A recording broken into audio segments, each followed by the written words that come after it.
sentido. Então eu ouvi a vida toda que eu era burro, que eu era retardado, que eu nunca ia chegar a lugar nenhum. Eu ouvi milhares de vezes isso do meu pai, por exemplo. Então como que meu pai diz isso e um Deus que eu nunca vi diz que vai ser algo poderoso, entendeu? Uhum. A conta não fecha. Então, durante muito tempo da minha vida, eu tinha essas duas vozes. Uma voz que eu tinha uma leve memória e uma que falava todos os dias as mesmas coisas. Então, quando eu estava com 19 anos de idade, eu tive um encontro com Jesus, porque sabe, tem um dia que você acorda e você não quer mais viver, sabe? Esse foi o meu dia, eu não queria mais viver. Todas as coisas que aconteceram, todas as realidades que aquele dia vieram sobre mim foi muito pesado. E eu pensei sinceramente naquele dia de acabar, sabe? Mas daí eu tinha aquela leve memória de quando eu tinha 5 anos, sabe? De uma voz de um Deus de amor, de um Deus que podia fazer alguma coisa. E, cara, fazia tempo que eu não contava isso. Desculpa que eu tô... Tem dia que é mais difícil lembrar, mas...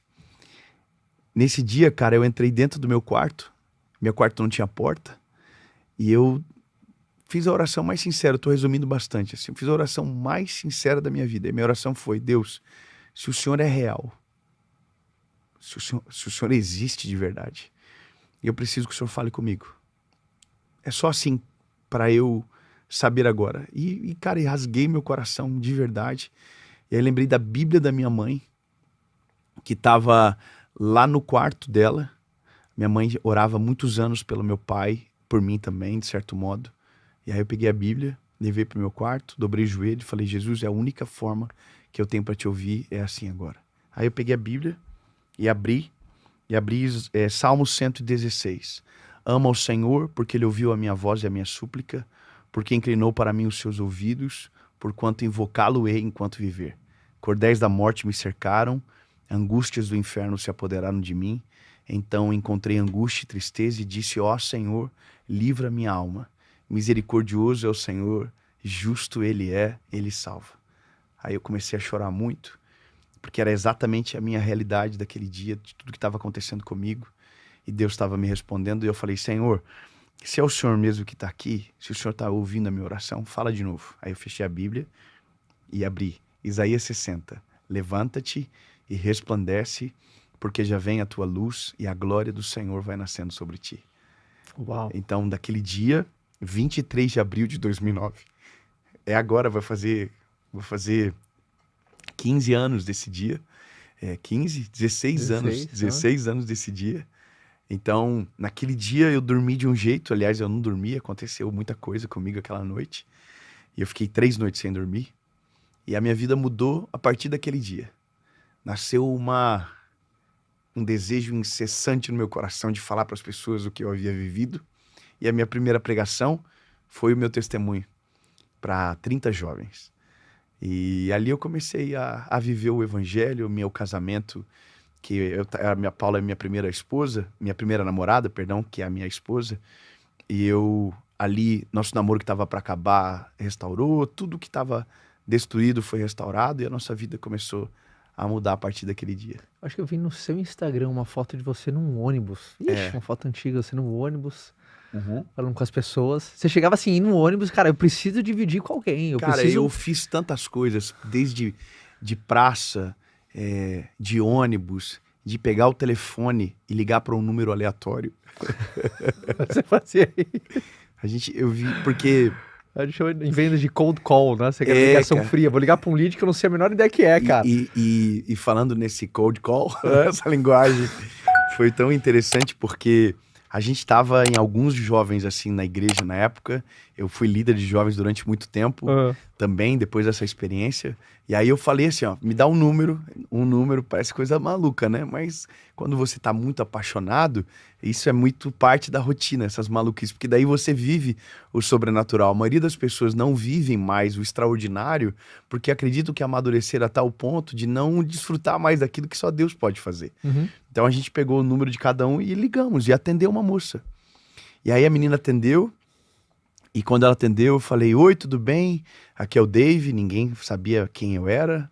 E eu falei assim pra ela: e o Senhor Jesus colocou o seu nome aqui, o seu número aqui. Aí, como eu falei, como que tinha acontecido. E a menina começou a chorar muito.